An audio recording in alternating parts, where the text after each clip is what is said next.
ओम सहना भवतु सहनौ भुनक्तु सह वीर्यं करवावहै तेजस्विनावधीतमस्तु मा विद्विषावहै। ओम शांति शांति शांति। ओम सदाशिवसमारंभां शंकराचार्यमध्यमाम् अस्मदाचार्यपर्यन्तां वन्दे गुरुपरम्पराम्।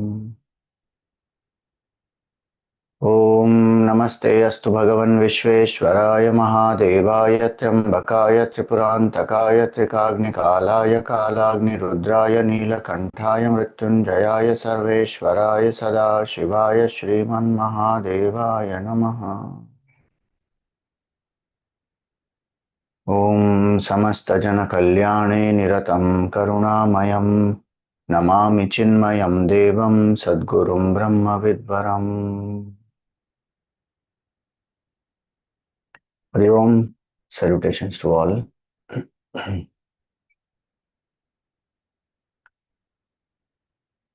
Ardhanarishwara Rupa Bhagavan is symbolic of the union of Purusha and Prakriti. Now, many times there is a confusion because in some places it is said Purusha and Prakriti are completely different. Some places it will be said Purusha and Prakriti are one. Some places we see that Purusha's power is Prakriti. So, what is the real relationship? One may wonder. Now, when we think about this, we have to know that there are different levels. For us, when this body is real and the creation is real, then we say that the understanding of Purusha and Prakriti is required because we are in duality. If somebody is experiencing the absolute non-dual truth, then for them this Purusha, Prakriti is not even there, is not required for them. To explain the duality, to explain the source of the duality, to lead us to the realization of the non-dual truth, this explanation is very important of Purusha and Prakriti and the levels in that. So initially when we identify with matter, we think there's only Prakriti, and which is why people say that I don't believe in God, I believe in nature, I believe in Prakriti, because it is visible to us. In fact, what is visible to us is not Prakriti by itself. It is only appearance or manifestation of Prakriti that is visible to us. We don't even see three gunas directly. Sattva, Rajas, Tamas, we don't experience directly. We experience manifestation of Sattva, Rajas and Tamas. So we experience the, let us say, laziness, lethargy, ignorance. These are expressions of Tamoguna. Same way, Rajoguna, activity, attachment, dynamism, greed, expressions of Rajoguna. Same way with Sattva-guna. Knowledge, peace, quietude, balance, innovation, creativity, contemplation, expressions of Sattva-guna. So we don't even actually experience the gunas. When we say Prakriti is made up of three gunas, Trigunatmika, Sattva, Rajas, Tamo Gunatmika, Maya, Asti, Brahmashraya is the power of Brahman. So we don't actually experience Maya or Prakriti or the three gunas directly. We experience only the expressions of it. So when we see, in the beginning we see only one, Prakriti alone. We don't see Purusha. Then through some satsang, somehow we come to understand, Acha, there is a Purusha Tattva also that is enlivening this Prakriti. There is some changeless consciousness behind this changing world. So level 1, we don't even see Purusha. We think only Prakriti exists because it is tangible, visible, the external world. We don't even think actually that this body is a part of that Prakriti. We separate. This is I and that is the world. And this world is separate from me. This is nature. This has come and it exists independent of me. I am born inside this world. That is first level. And I don't know anything else. What is changeless? Is there something called changeless? No idea. So Purusha's existence also I don't know. Second level, through satsang we come to know ki oh, there is one Purusha. There is a changeless truth below, behind this changing world. Through logic, through Vedant, we understand that any change cannot happen unless there is a changeless substratum. If the dancer is dancing on the stage, there has to be a steady stage. If the train is passing by, there has to be the tracks which are steady. If the movie is being seen, there has to be the screen. So there is a changeless truth, and that is of the nature of infinity. So it is called Purusha, Purnatvat Purushaha. Purusha is not the gender. We saw that on the first day also. Purusha here means that which is complete. And where is that?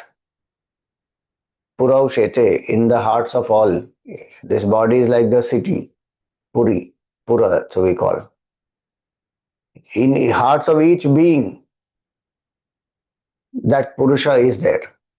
So the BMI is the Prakriti and the enlivening factor is the Purusha. Oh, then we understand, acha, BMI cannot function on its own, it is Jadavastu, so there is Purusha, which is enlivening. So there we say both are required. Purusha and Prakriti are required for Srishti. Only Purusha, Srishti cannot happen because it is infinite, there is no change, it is beyond space-time causation. And only Prakriti also, creation will not happen. Why? Because there is inertness. And we see sentiency in the whole Srishti. How is that coming? So because of Purusha. So Purusha, Prakriti together are required for the Srishti to happen. Level 2. So from no understanding of Purusha to the understanding that Purusha and Prakriti are together required for creation. That is level 2. Now, what is the connection between Purusha and Prakriti? So level 3, that Purusha and Prakriti, they both, what is the relationship? The relationship is of the uh, Purusha's power is Prakriti. Like we say, Brahmashraya Sattva Tamo Gunatmika Maya Asti. It is the power of Purusha. It is not an independent power. So these two factors, Purusha and Prakriti, are not completely independent of each other. What is the relationship? The locus of Prakriti is the Purusha. Like how the speaking power is there in me, listening power is there in you, the locus of the power is you and me. There is a sentient entity in whom the power resides, who uses the power, wields the power. If I want to speak, then I speak. If I don't want to speak, I don't. If you want to listen, you listen too. Otherwise, you withdraw that power. You don't listen. So you wield the power. Same way, Purusha's power is Prakriti. And using that Prakriti, Purusha becomes Ishvara. Brahman becomes Ishvara. Brahman plus Maya is equal to Ishvara. So that changeless truth, using the power of creation, sustenance, destruction, becomes Ishvara, the creator, sustainer, destroyer. So inherent in the Purusha is this power, using which Srishti appears. Now obviously it does not mean here that Purusha is greater and Prakriti is lower. And there's definitely no gender connected here. Purusha and Prakriti both are beyond gender. But the connection is what? Purusha can be without Prakriti. Prakriti cannot be without Purusha. Again, the gender doesn't come into play here. Please remember, unnecessary confusion happens when we bring gender into play. Purusha is the infinite power, doesn't need anything, remains as it is. All powers are within it. Whenever it invokes any power, does anything, does. Like the power of speaking, hearing, tasting, smelling, touching, feeling, thinking is all inside me. Whenever we want, we can invoke that power. So the Purusha Prakriti Sambandha is like that, where the Prakriti is the inherent power of Purusha. And again, I am saying this is to help us to understand the Srishti, how it came, to understand this equipment, this BMI, how it is functioning. For that, this entire thing is clear. Acha, if Purusha's power is Prakriti, then who am I? My nature is that Supreme Purusha. Right now, I'm identified with Prakriti. So I need to move from Prakriti to Purusha. So that is the sadhana part. Now, in doing that sadhana, what do I see? I worship both Purusha and Prakriti because apparently they are two, but the next level is actually they are one. But the power is there in the Purusha, no doubt. But when we see the Srishti, then both are required for this Srishti to happen. And in the Ramayana and many other places, Bhagavan so clearly says, that how the sun and the sunlight are not different. In that same way, Bhagavan says, Ramji says that I and Sita are not different. Sun cannot be without the sunlight, meaning heat, light, that is the nature of the sun. And sunlight cannot be without that sun, which is the heat, light, etc. The locus of that is the sun. They both are one, appearing as two, but they are one. So we may say they are two for us to understand ki acha, there are two distinct. Purusha is changeless, Prakriti is changing, Purusha is the infinite cause, Prakriti is its power. Those are different ways to understand. So level 1, no clarity about Purusha is there, only Prakriti is there. Level 2, Purusha and Prakriti both are required for Srishti to happen. Level 3, Purusha's inherent power is Prakriti. Prakriti is not independent power. Level 4, they both are worshipped by us because they both are one, like sunlight and the sun. They one in fact in that one we say that we are praying to Prakriti to help us to realize Purusha Tattva, and by the grace of Prakriti, Purusha Tattva is realized. By the grace of Purusha only we see Prakriti as divine. Without that satsang, without that grace of Bhagavan, we won't even have this clarity. So we worship both. And that's why Sanatana Hindu Dharma says we worship the transcendental, which is Purusha, and we worship the immanent also. That same Purusha is appearing as Prakriti here. So Purusha and Prakriti are one, appearing as two. And last level, there is no Purusha, there is no Prakriti also.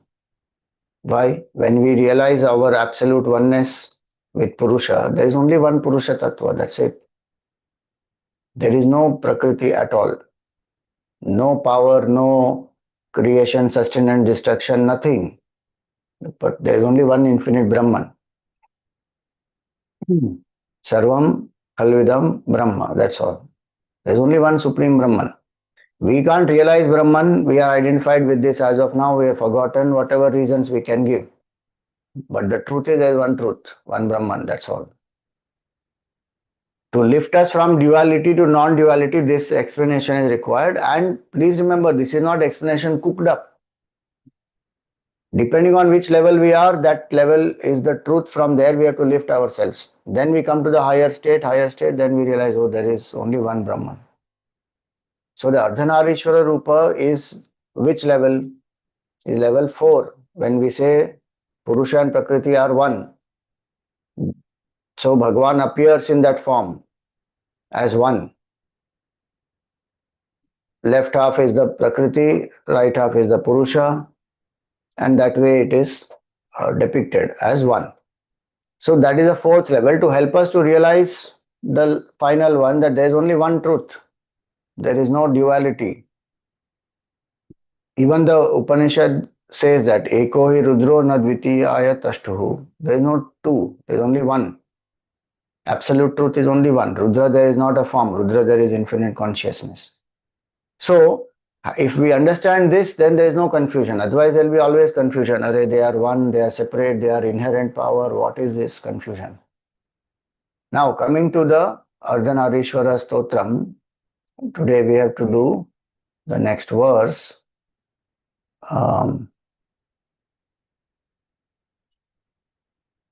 Is verse number 6.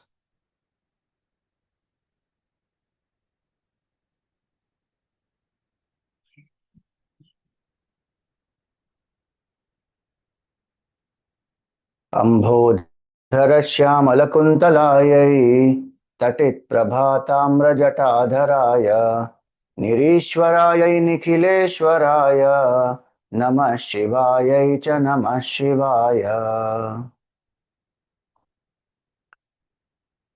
So what does this mean? Ambodhara Shyamala Kuntalayai. To her whose hair is dark like the rain-laden clouds. Ambodhara means that.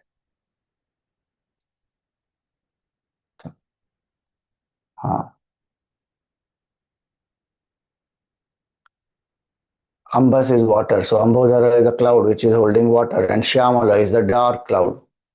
So whose hair are like the dark rain-bearing clouds, the monsoon clouds.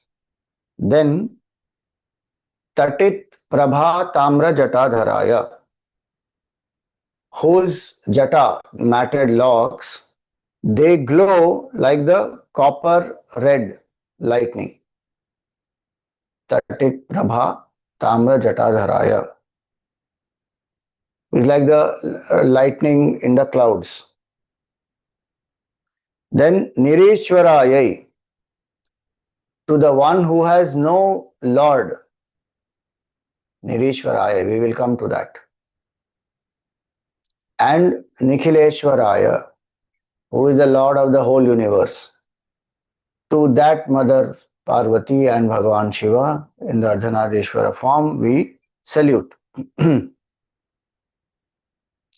what does this mean? So, Ambodhara Shyamala Kuntalayai, rain-bearing cloud. What is the symbolism? Her hair is like the rain-bearing clouds, dark rain-bearing clouds. So one meaning is this: she is the embodiment of grace and bhakti, who showers grace and bhakti in the hearts of all.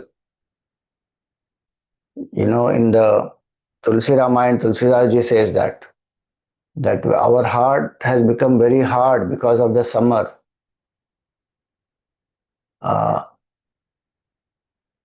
Ram नाम दो वर्ण राम नाम दो वर्ण दो Shravan Bhadav Mas. There is one nice couplet, I'm not remembering fully, but it says that our heart has become very hard in the summer heat and one is suffering. The Chaturmas, when it comes, no, in that the Shravan and Bhadrapad Mas, they are like the alphabets Ra and Ma. They bring solace, and they are symbolic of bhakti.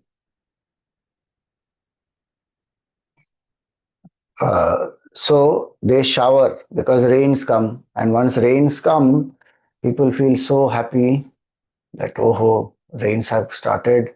Now there's coolness, and the heart is as though nurtured. So Mother Parvati is in that way symbolic of the shower of bhakti, and we need bhakti in our heart to surrender, to realize the truth. And what does Bhagavan symbolize? The red copper like lightning, that is symbolic of Jnana. That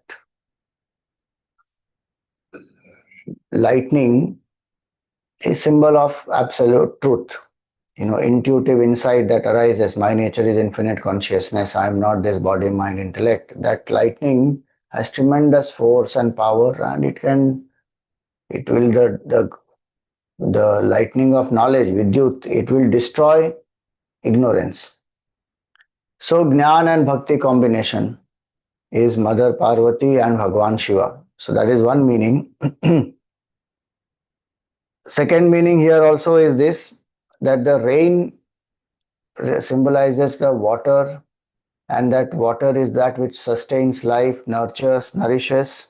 So it is a sustaining force of life. And the copper lightning type of the hair of Bhagwan. So Bhagwan Shiva is symbolic of the pure consciousness, tapas, to realize that. So consciousness is Bhagwan Shiva, and the life sustaining force is Mother Parvati, who will sustain the prana shakti here in the body, and consciousness is the enlivener of the prana shakti also. So that is the second meaning of this, that the confusion that many people have is they confuse prana to be consciousness, and when prana departs from the body they think consciousness has departed. Prana is an inert vital energy which is there in the five elements. Consciousness is that which is the sentient aspect. That's why Kenopanishad seeker asks that question, that Kena Prana Prathama Praiti Yuktaha. What enlivens this prana? So, the pranic energy is the mother, divine mother, life sustaining energy. But consciousness is not energy. That's why when you say God is energy, God is not energy. Energy is one aspect of Bhagwan. Bhagwan is beyond energy. Consciousness is beyond energy. Consciousness is changeless. Energy is changing. Consciousness is consciousness. Energy is inert. So prana shakti is required, no doubt. Left side is prana shakti, right side is jnana shakti. Prana shakti departs from the body along with all the other aspects of the subtle body, takes up a new body as per the karma. Consciousness doesn't depart from the body. Even in the dead body, there is sat, it exists. That isness is consciousness also. Just that the subtle body, the mind is not there to express life and response as you and I understand it. But it is still existing. Sat aspect is still manifesting there. Chit and Ananda are not appearing there because of the equipment. That is the limitation of the equipment, because the only gross body is there now, and that gross body cannot express Chit, it can only express Sat. For Chit, subtle body is required. Just like, the SIM card is required for us to communicate. The equipment, the phone equipment we may have, but if SIM is not there, it will say no SIM. Communication cannot happen. You put SIM inside it, communication can start. It will identify the network and then start, and then you can dial, you can speak to somebody. Same way, if that subtle body is brought back into the gross body, that is how people who are dead become alive. Consciousness doesn't go anywhere. It is infinite, all pervasive. Where will it go? It doesn't have to go anywhere. It doesn't travel. What goes from one body to another is a subtle body, causal body. Five senses of knowledge, five senses of action, five pranas, mind, intellect, memory, ego. This is subtle body, Sukshma Sharir, 19 elements. And intellect and vasanas and ignorance, causal body. Totally 21 elements go from gross body to the from one gross body to the other gross body. So prana is different and consciousness is different. So that is another meaning. Now,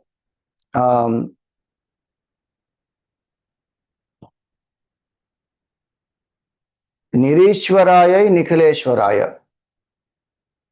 Nirishwaraya means what? In this Ardhanarishwara Rupa, we see Bhagwan manifesting as Purusha and Prakriti united.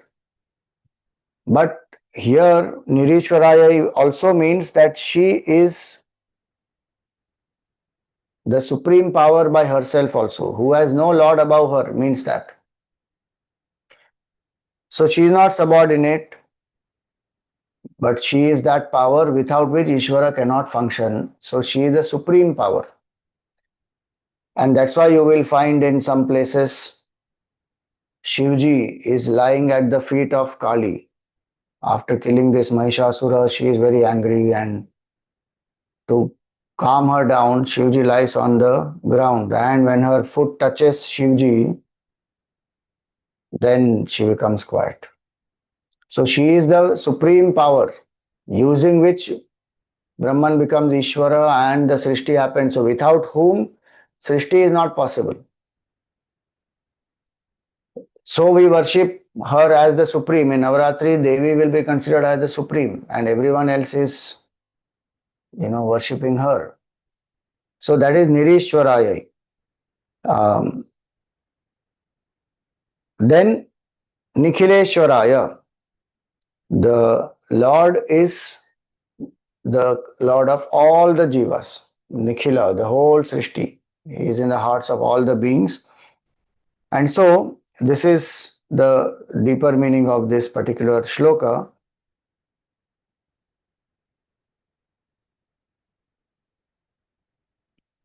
There's some connection between how the cloud and the lightning is.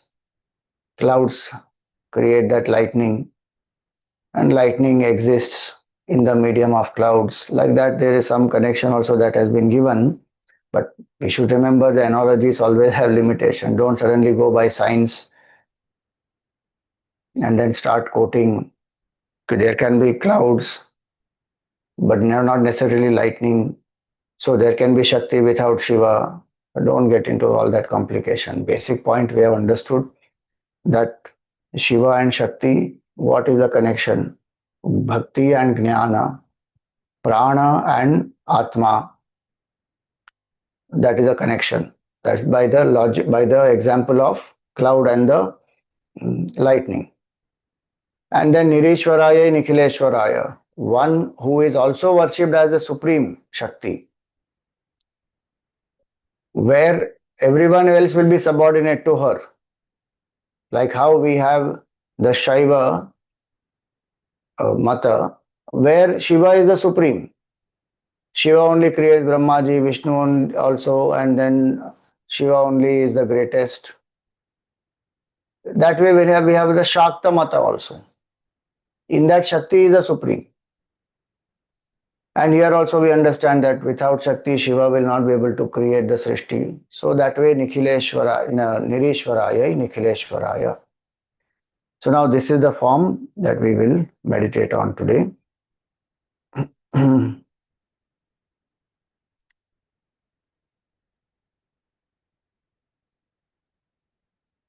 There is one very nice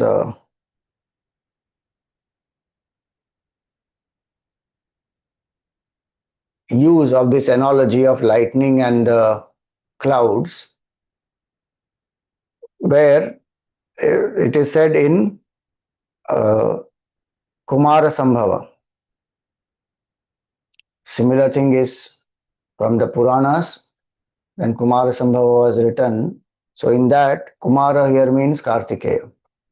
So there it is written that when Bhagwan Shiva and Mother Parvati they marry, we know that Tarakasur has to be killed, and so only a child of Bhagwan Shiva can kill the Asura. So finally, when Shivji marries Mother Parvati, there the analogy is given in the Puranas as well as in the Kumara Sambhava that her long, dark, rain cloud like hair flows down, symbolizing fertility and nurturing power. His blazing, matted locks shine with the reddish hue of the fire and lightning, symbolizing tapas and radiance. And so the rishis they proclaim that from this union of the cloud and lightning, creation will be nourished and illumined. It is through this very union that Kartikeya, Skanda, Kumara, the commander of gods, is later born. So that is one story aspect of this. analogy of the cloud and the lightning. And in the Linga Purana also the same analogy is used for dissolution. Because Pralaya Kal, different ways by which dissolution happens. Sometimes it will be written in Puranas that Shiva opens his third eye, burns the entire Srishti, fully, fire, consumes through fire. Sometimes it will be this analogy where cloud, lightning, and massive floods will happen and the whole Srishti is destroyed, burnt, finished. Not burnt, flooded, everything gone through underwater. So, in Linga Purana, that analogy of cloud and lightning is for that, where he says that, at the end of the Kalpa, Shiva prepares to dissolve the creation because he is also in charge of the destruction aspect. So he shakes his matted locks, from which lightning like flames shoot forth, burning the worlds. At the same time, Shakti withdraws a nourishing power, the clouds become dark, and they start watering massively. And so the whole world is flooded. In some places, in some context, it is also written that the nourishing power is withdrawn and the clouds become barren and the lightning strikes in different places and creates fire, and through fire everything is destroyed. So that way the clouds, Shakti, and lightning, Shiva, they symbolize the power of dissolution and withdrawal and burning. So like that, different beautiful analogies are there, and we will meditate on this aspect of Bhagwan's form.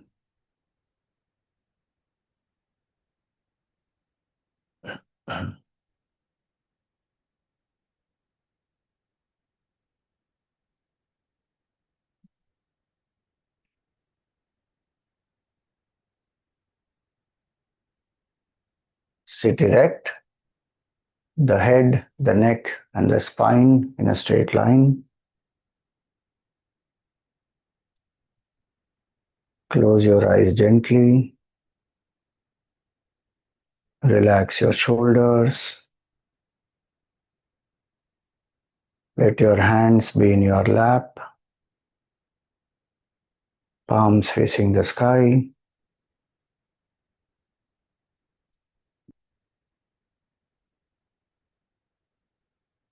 Come to a comfortable posture without any strain in any part of the body.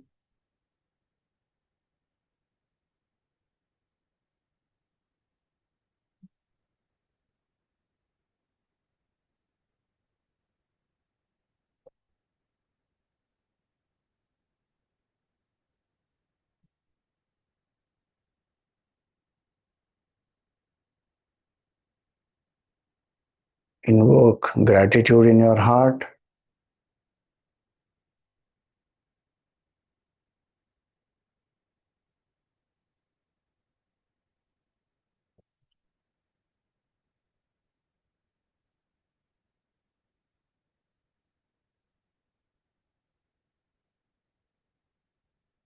Thank Bhagwan for all the blessings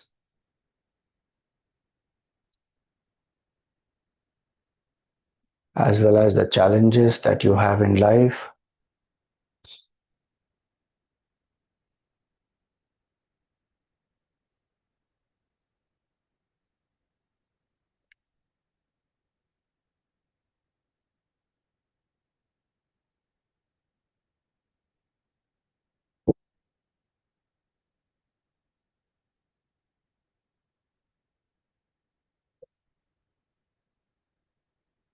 Bhagwan and the Divine Mother appear as the whole Srishti.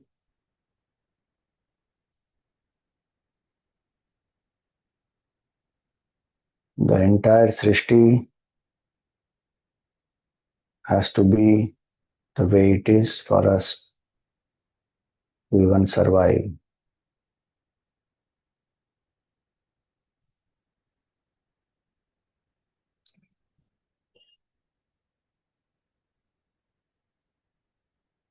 The sun, the moon, the stars, the galaxies, rivers, the oceans, the trees, the plants, birds, animals. So many things are required even for us to breathe oxygen, and we require in the air. Plants are required for it. If we think about it, we take nature for granted.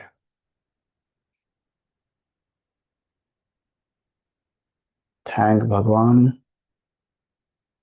who appears as the Prakriti, nurtures and nourishes us.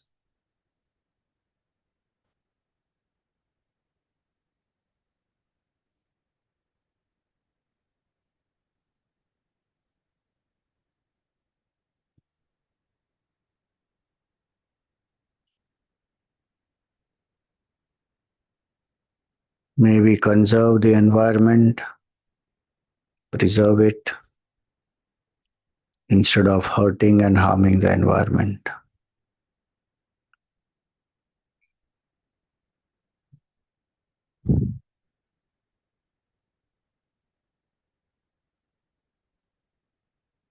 Suggest to the mind that for the next 25 minutes I am steady and still without any movements.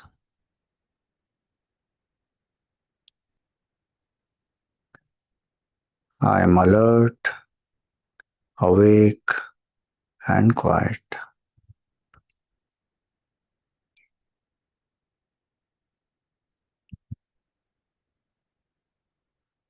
I am only a seeker, a devotee, and my goal is self realization.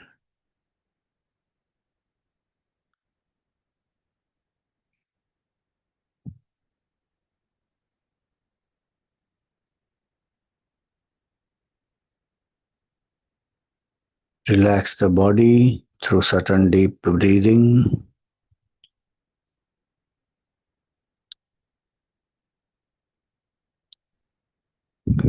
As we say She, take the deep breath in, slow, steady, and deep breath. As we say Va, exhale slowly, steadily, and completely.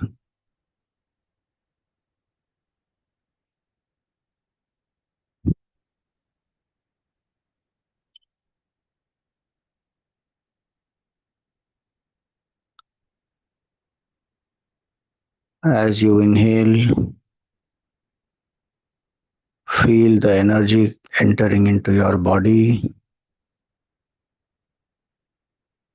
through the nose and fills your body with light, relaxes your body, and as you exhale, feel that that energy and light have gone out through the fingers and the toes.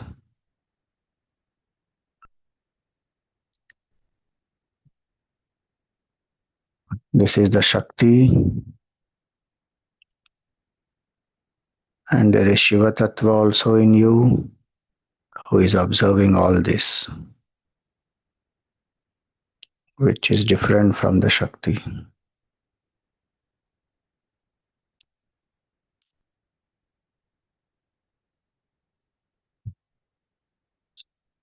Exhale all the air.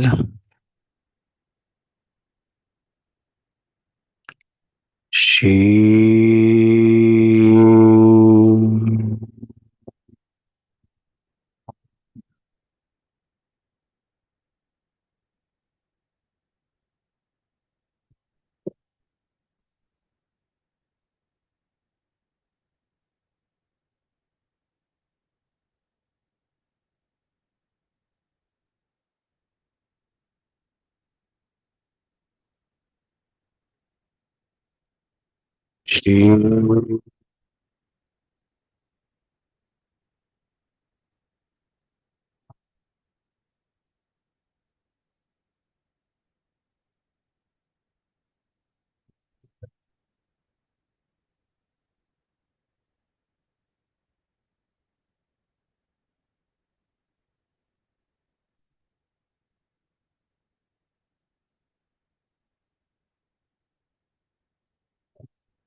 E.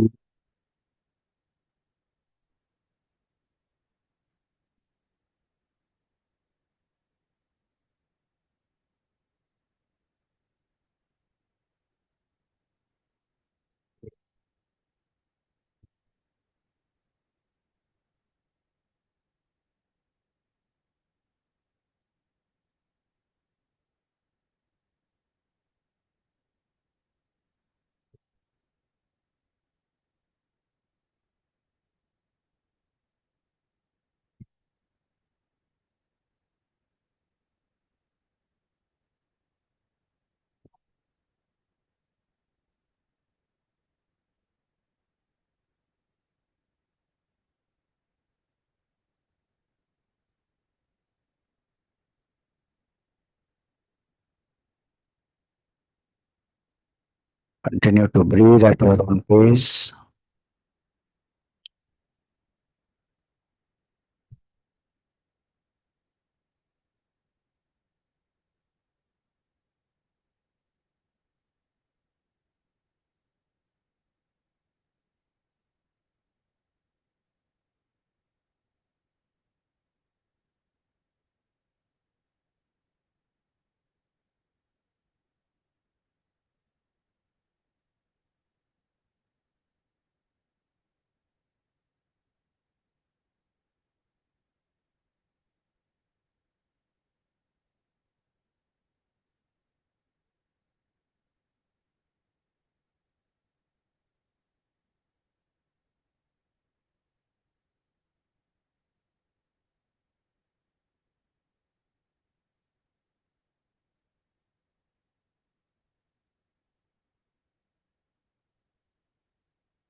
In the space between the two eyebrows or in your heart,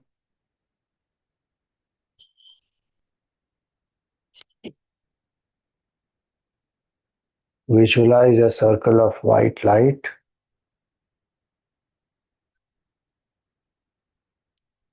and invoke the auspicious form of your Sadguru, if you have one, or invoke the form of Bhagwan. Both are one and the same.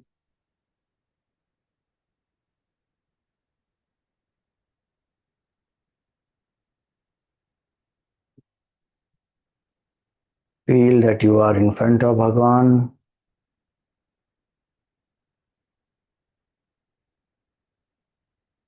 or your Sadguru,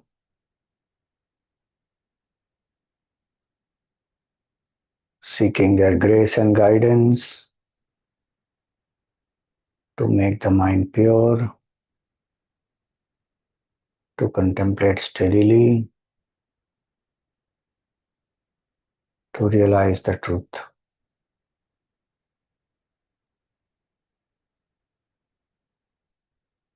With all devotion and gratitude for the Sadguru, chant Gurur Brahma Gurur Vishnu Gururdevo Maheshwaraha Guru Sakshat Parabrahma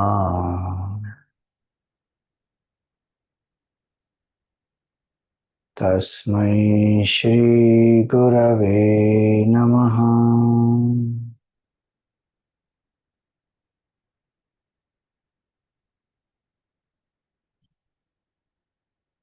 Offer some flowers at the feet of the Sadguru.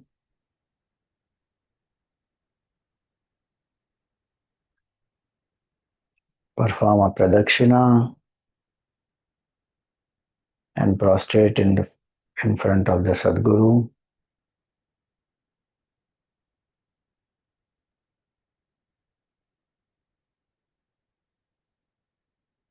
Repose the form back into your heart.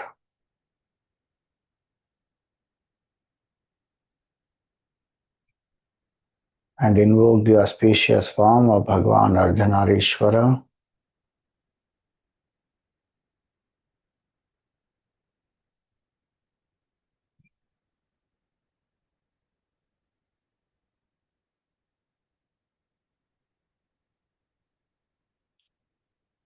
अम्भोधरश्यामलकुन्तलायै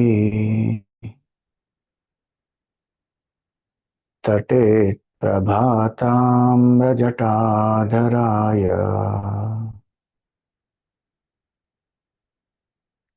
निरीश्वरायै निखिलेश्वराय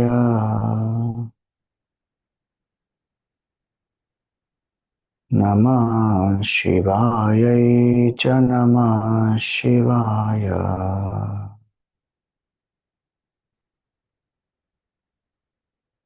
नमः शिवायै च नमः शिवाय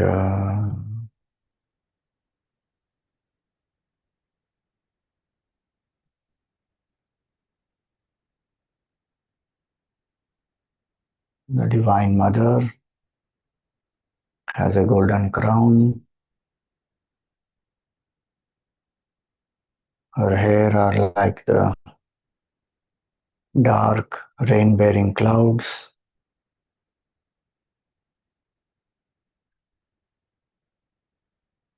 showering grace and devotion on all the beings,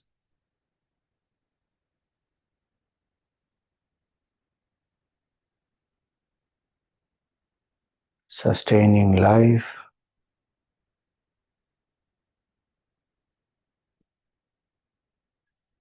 through the water.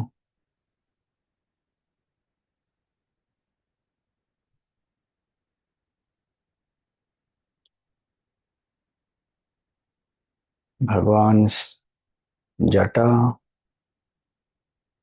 is dark, matted, like the copper like lightning.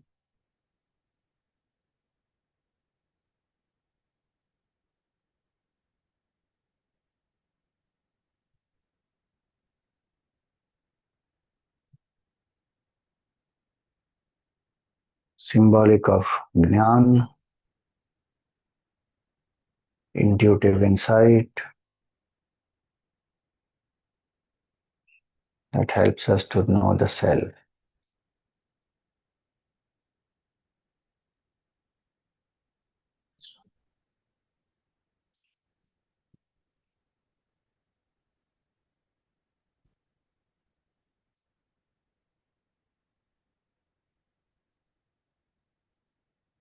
There is a crescent moon on the jata of Bhagwan.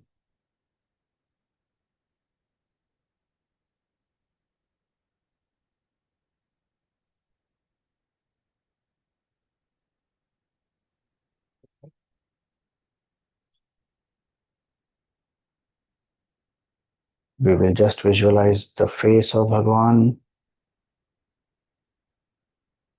There is Tripundra on the right side and Kumkum on the left side. There is a third eye on the forehead.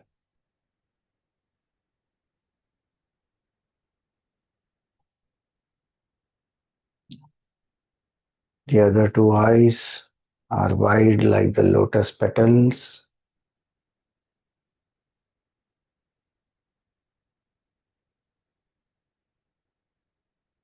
There is a nose ring that the Divine Mother is wearing.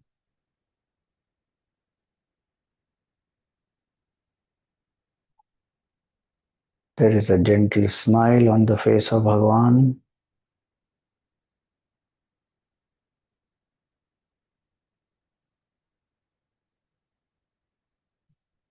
Bhagwan Shiva has snake for his earring.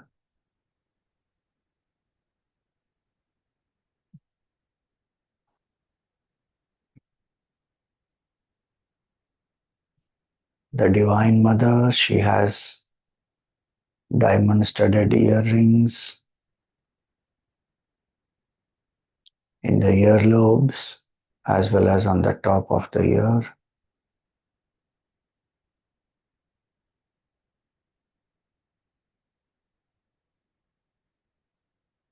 This is the auspicious face of Bhagwan. The neck of Bhagwan is blue in color.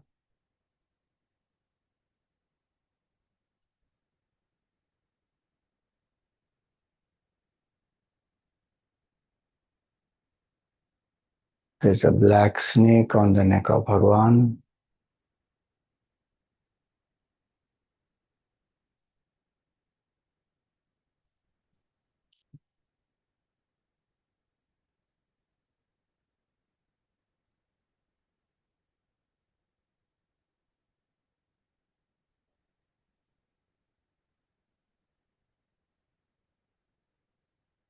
Keeping this form in the mind, we will chant Om Ardhanarishwaraya Namaha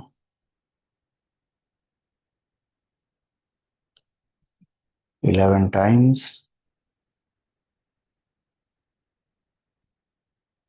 Om Ardhanarishwaraya Namaha. Om Ardhanarishwaraya Namaha. Om Ardhanarishwaraya Namaha. Om Ardhanarishwaraya Namaha. Om Ardhanarishwaraya Namaha. Om Ardhanarishwaraya Namaha. Om Ardhanarishwaraya Namaha. Om Ardhanarishwaraya Namaha. Om Ardhanarishwaraya Namaha. Om Ardhanarishwaraya Namaha. Om Ardhanarishwaraya Namaha.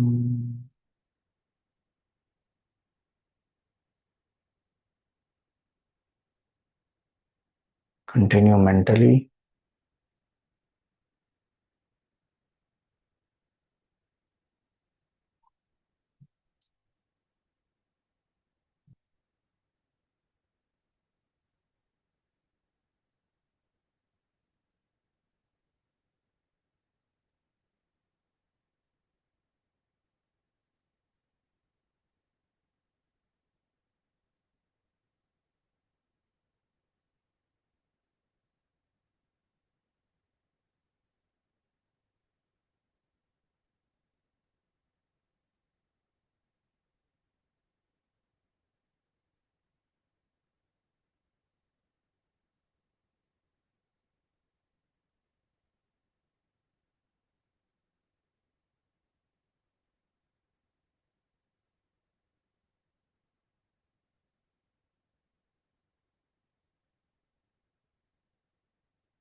Bhakti is very essential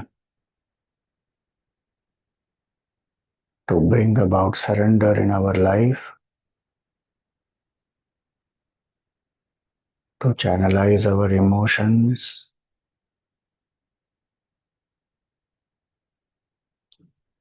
May the grace of the Divine Mother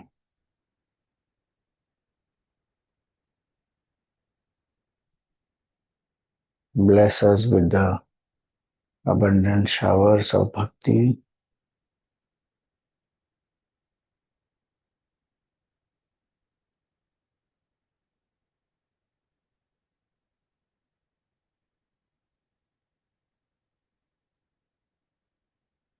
May we develop bhavana for Bhagwan, a bond and a relationship with Bhagwan,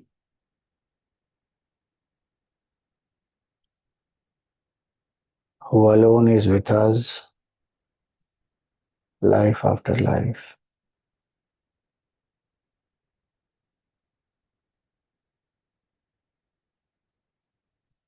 who enlivens and serves us even though we may deny him or we may question the existence of Bhagavan.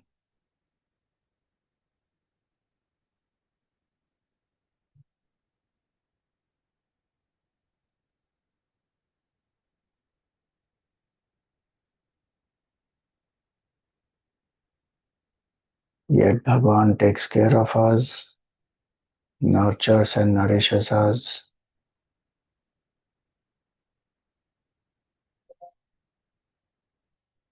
just like the mother introduces the father to the child.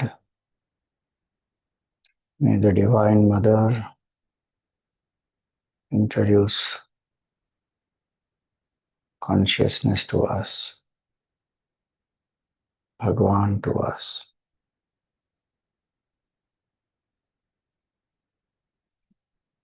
and help us to build a beautiful relationship with Bhagavan.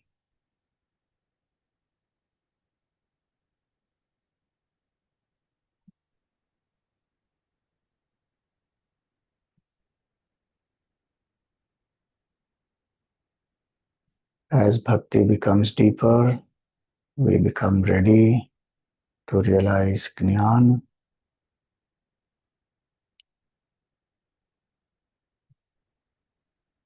My nature is infinite consciousness. I am Satchidananda Brahma.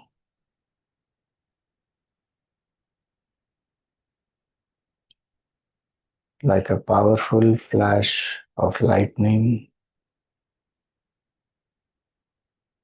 this intuitive insight destroys our ignorance.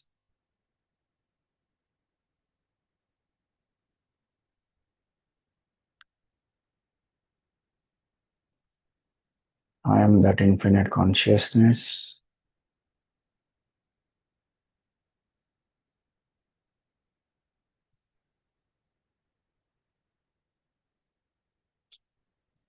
I am not the body. I am not the pranas. I am not the senses. I am not the mind. I am not the intellect.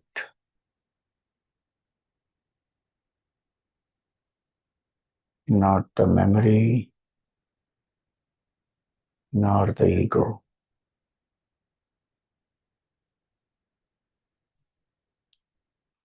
I am the self.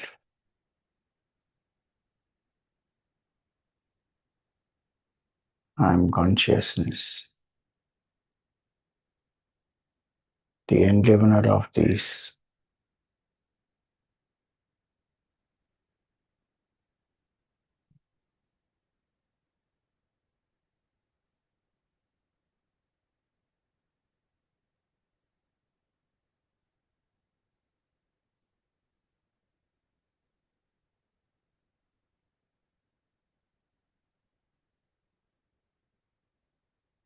Prana comes and goes out of the body.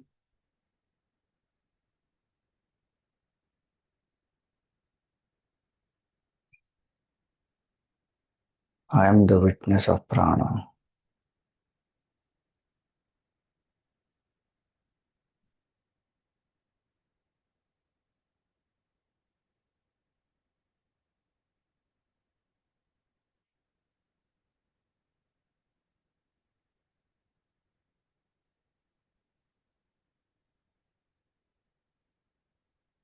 I don't go anywhere. I am not born. I do not change. There is no death for me.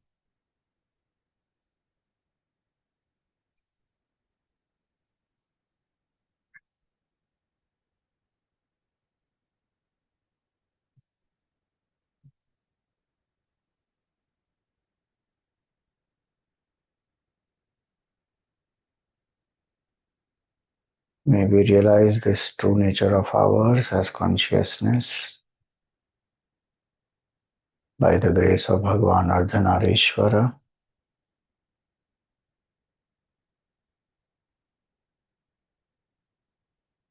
through bhakti and jnana,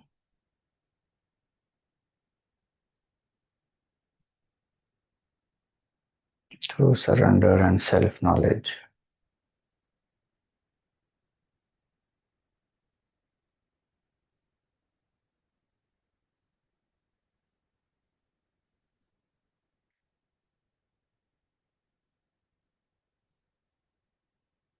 offer some flowers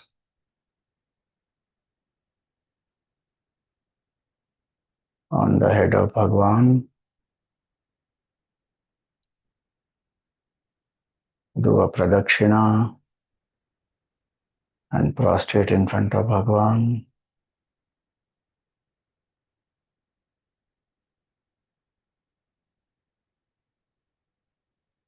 And feel the grace of Bhagavan through his eyes,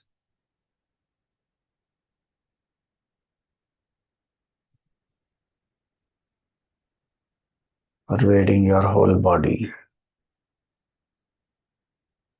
your being.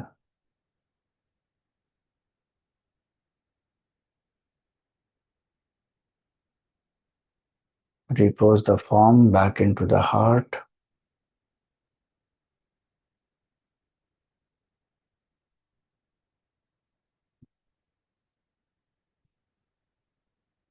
Be aware of your breath.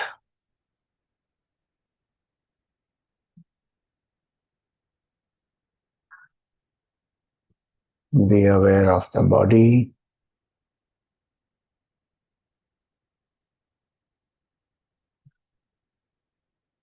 Be aware of the happenings around you.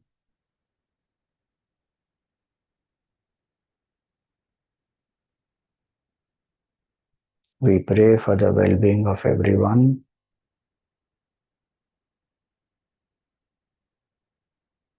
Om Sarve Bhavantu Sukhinah. Sarve Santu Niramayah. Sarve Bhadrani Pashyantu. Ma Kaschit Dukkha Bhag Bhave. Om Asato Ma Sadgamaya.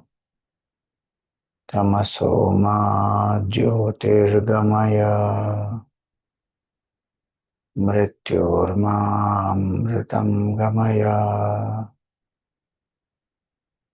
Om Purnamada Purnamidam Purnat Purnamudachyate Purnasya Purnamadaya Purnameva Vashishyate.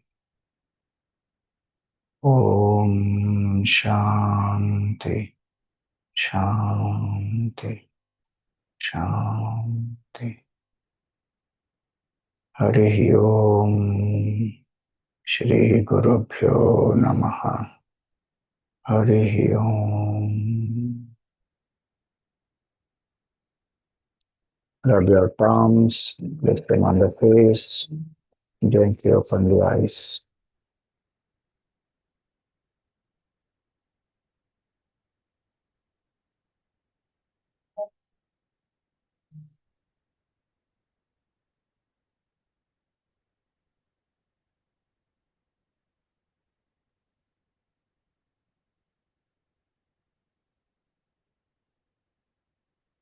Yes, any questions?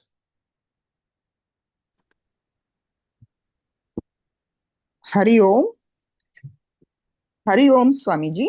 Hari Om. Very simple question. So when we are saying Shiva, no? So with Shiva, we are inhaling through the nose. And while we are saying Va, is it through the mouth or the nose? I just want clarification. Nose only, na? Ha. So I'm doing with the nose only.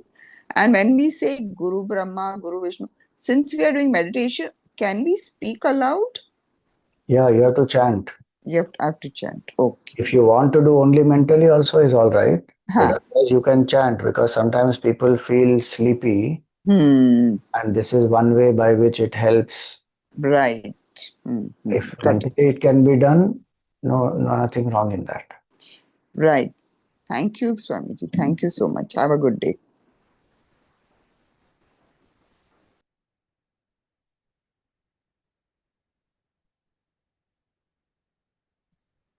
Hari Om. Hariom Swamiji, it is the same question.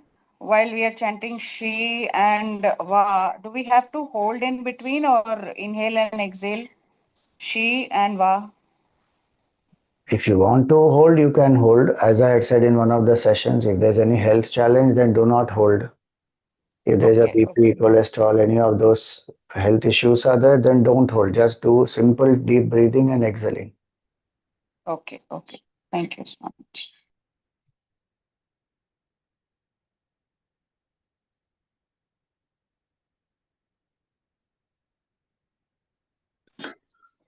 Hari Om Swamiji.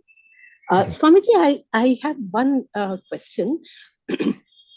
You mentioned that, at the end, when the pralay, this that you mentioned, about destruction, it can be in the form of flood, it can be in the form of, earthquake, something like that. So I'm wondering that, if everything is an appearance, right?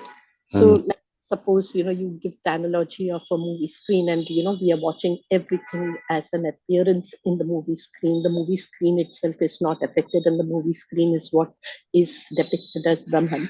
So, Mm. destruction also, Mm. will that not be something which is again an appearance, and again something which just merges back into the screen? So will it be like a physical calamity kind of a thing, or will that also be like a appearance, and it will just pass by?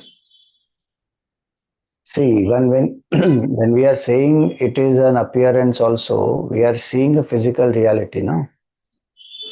There's a tangibility to it, right? Because through the senses we are acting, identified with the body. So there is a certain grossness, tangibility, where a child is born. You actually see the child. There is a particular size, shape, color, form, all that. There's a grossness that you can experience.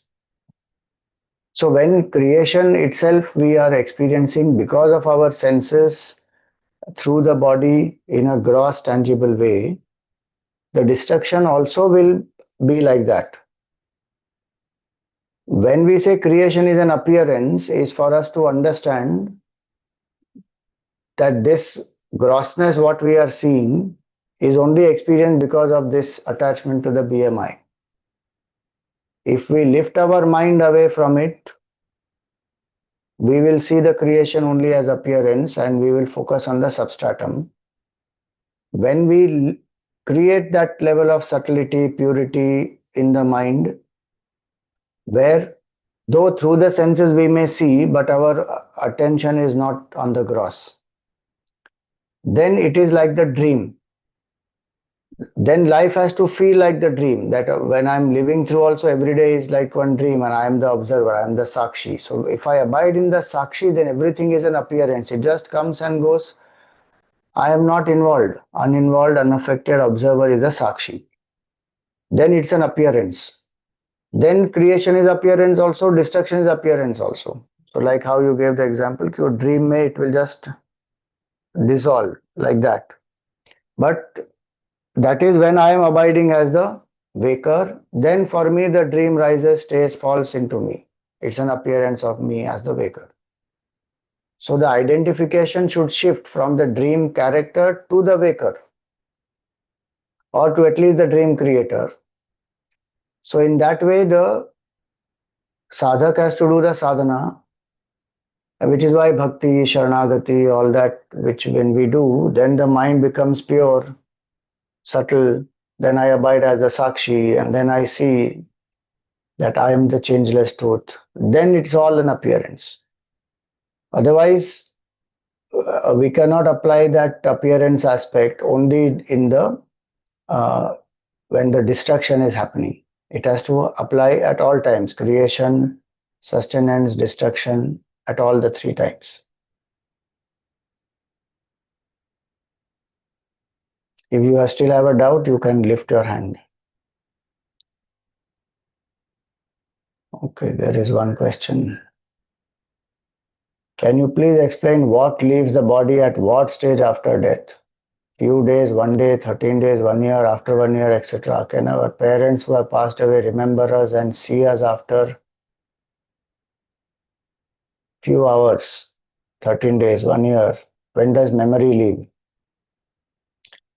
Subtle body leaves one shot.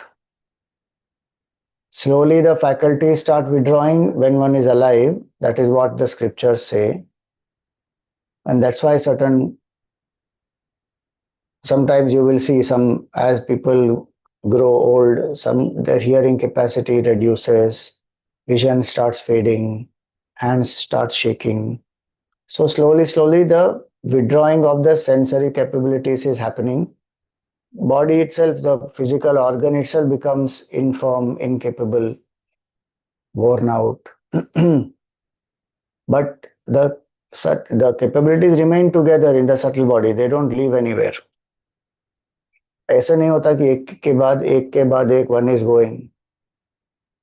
The udana vayu, which is the fifth type of prana, prana, pana, vyana, samana, udana. This udana vayu gathers the other pranas, upapranas from the physical body, gathers the sense faculties, and ejects out of the body at the time of death through any of the holes, 9 holes in the body. For a common person, it will be through the 9 holes in the body. If the person who has lived, the common man who has lived righteously, it will go out through any of the 7 holes above. Somebody who has lived a very adharmic life, possibilities are ejecting out of the 2 holes in the second half of the body, lower half of the body. Now again, please don't judge anybody from the way they depart, if at all. Sometimes it is known to us, otherwise nobody knows. Bhagavan only knows. Some jivas, they will go through the eye, some will go through the mouth. So don't judge anybody on that. It's just what the Shastra is saying, I am explaining. The Jivan Mukta goes out from here. So, with this ejecting out of the body, in fact, there is no going out for the Jivan Mukta. Tasya pranaha na utkramanti, everything gets dissolved in the 5 elements. So, that case we will take not now. For a common person, the ejecting happens at the time of death. Udana Vayu takes away this 5 prana, other 4 pranas and the sense faculties, gets out of the body, gets into a preta sharira. Because the subtle body requires a form. It cannot be without a form. So preta sharira is Vayu Pradhan. This body of ours is Prithvi Pradhan. So they take a preta sharir and they are in the Bhuvar Loka depending on their attachment to the body, to the people, to the things. And so it is said that they are there for some time around the physical body, and so the faster you cremate or bury the body and dispose it off, the better. They get the clarity that now body is destroyed, but I still am. That means I am different. And all the rituals of Antyeshti Karma and Shraddha Karma, etc., are to help that Preta Sharira to get a new proper body as per its karma and move ahead. So when they are in that Preta Sharira, they can see, hear, taste, smell, touch, not in that sense that how we can, but they are in the subtle form because sense faculties are there. So they are able to perceive through the sense capabilities that they have. They are in a subtler form. They can not only perceive what is happening physical reality, they can also perceive what is happening in the mind of people. because subtle bodies of each of the jiva is connected. That's what we say in Vedanta. That is what we call as Hiranyagarbha, the total mind. Now, each jiva depends on their level of detachment. Some jivas don't even wait for long in Preta Sharira in the Bhuvar Loka. They just cross. The moment you cross Bhuvar Loka, then you can't perceive the physical reality of the Bhuloka. Then you are gone in the subtler realms. And if you want, so the people who want, then they try to call them back and all that. None of that is required actually. Let the jiva go. And that jiva goes as per its karma, it will go to appropriate lokas, take the bodies.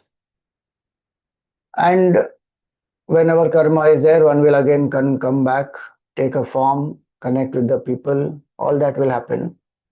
The Shraddha karma, etc., that we do, our time period of 1 year is 1 day for them. And so when we do for a certain number of years, it will help them in their subtle level of existence to get a proper body, to get food, water in the next body, etc. And so, if the jiva wants to remember, then that jiva will be attached, then it will remember in the Bhuvar Loka, it is there. But once it crosses Bhuvar Loka and goes, it will not remember like that. Karmic bonds will continue but that is Bhagwan's will. Whenever that karma fructifies, then the jiva will again come back to connect with the other jivas. But they don't remember. Memory gets reorganized at the time of death, after the time of death, slowly, like how every night when we sleep, conscious experiences go from our conscious mind into subconscious, into unconscious, and we get ready for the next day.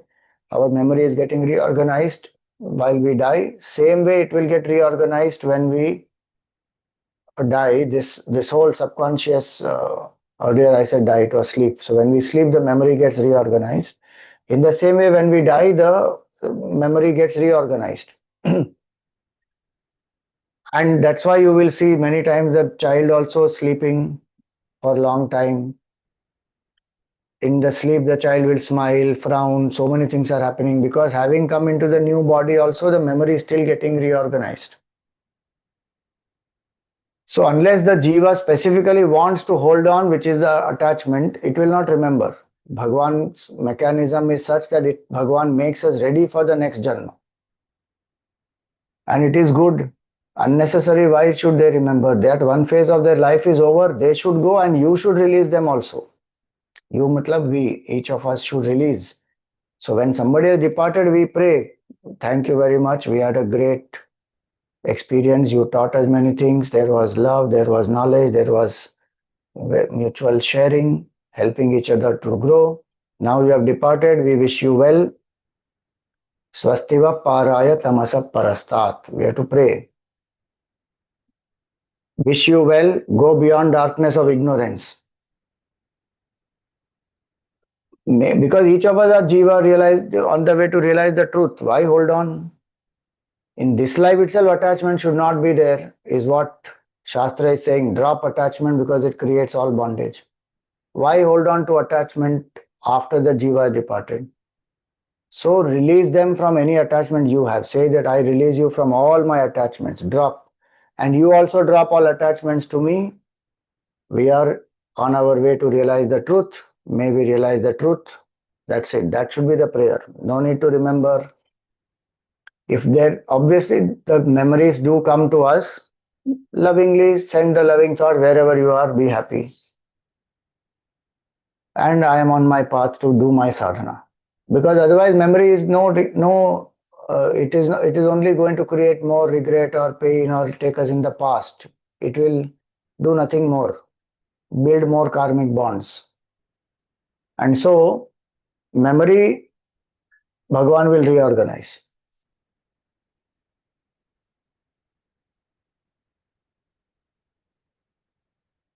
Right.